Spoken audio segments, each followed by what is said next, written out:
السلام علیکم ورحمۃ اللہ وبرکاتہ۔ میرے محترم دوستو، پیارے نبی صلی اللہ علیہ وسلم نے ارشاد فرمایا، نیک ساتھی اور برے ساتھی کی مثال خوشبو بیچنے والے اور لوہار کی طرح ہے۔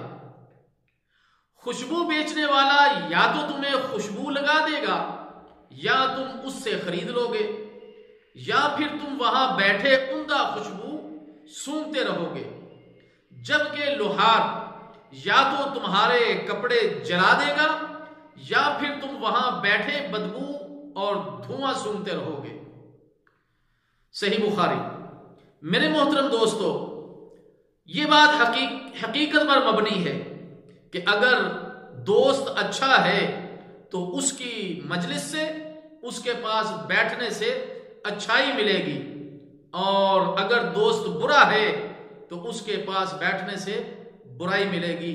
اللہ تعالیٰ جل شانہ سے دعا ہے کہ اللہ تعالیٰ ہمیں اچھے اور نیک دوست بنانے کی توفیق عطا فرمائے، اور ہر برے انسان سے بچنے کی توفیق عطا فرمائے، اور کوشش کریں کہ برے انسان کی اصلاح ہو۔ والسلام علیکم ورحمۃ اللہ وبرکاتہ۔